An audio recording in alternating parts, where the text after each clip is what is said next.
When news broke that Diane Keaton had passed away, the world of cinema seemed to stop breathing for a moment. But nowhere did the silence cut deeper than in the heart of Al Pacino, the man who had shared decades of laughter, longing, and unspoken tenderness with her. For years, fans had speculated about what truly existed between them, beyond the dazzling chemistry of The Godfather and the quiet glances caught by cameras off set.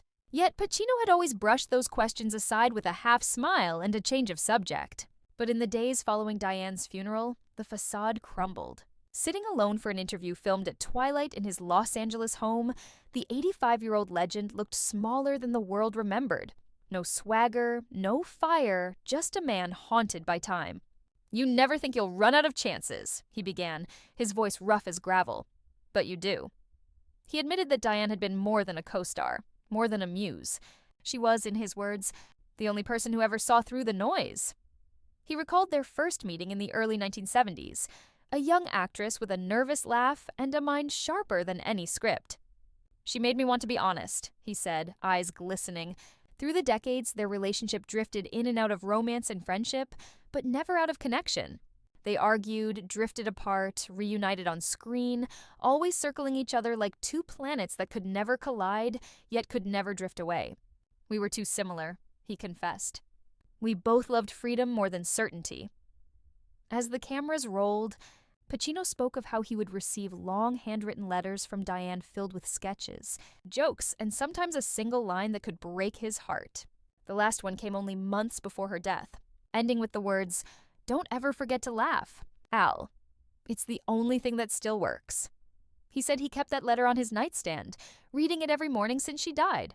At her funeral, held under a warm California sky, Pacino arrived quietly, avoiding photographers, wearing a black suit and the same tinted glasses he had worn at her first Oscar ceremony decades earlier. Witnesses said he stood at the back, head bowed, until it was his turn to speak. When he approached the podium, he removed the glasses for the first time, his hands trembling. "She gave me courage when I was a coward," he said, voice breaking. "She taught me that real love doesn't need an ending. It just changes form." The crowd of old friends, co-stars, and family fell into silence as he placed a small Polaroid photo of the two of them laughing on The Godfather Part 2 set beside her portrait. Later, in that televised interview, Pacino admitted that he had spent much of his life running from the idea of love because loving someone like Diane meant being vulnerable, and vulnerability frightened him more than failure ever did. "Now," he said, looking into the camera, "I'd give anything to tell her I was wrong."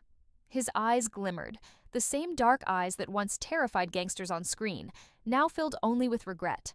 The host asked if he believed Diane knew how much he loved her. Pacino exhaled slowly, smiled faintly, and whispered, "She always knew. She just waited for me to say it." As the credits rolled on that emotional broadcast, the world finally saw what had always been hidden beneath Al Pacino's legendary intensity. Not the actor, not the icon, but the man who had loved Diane Keaton all his life and waited too long to tell her so. And in that confession, broadcast to millions, Al Pacino gave his greatest performance yet, not as Michael Corleone or any other role, but as himself, finally speaking the truth that his heart had carried for half a century.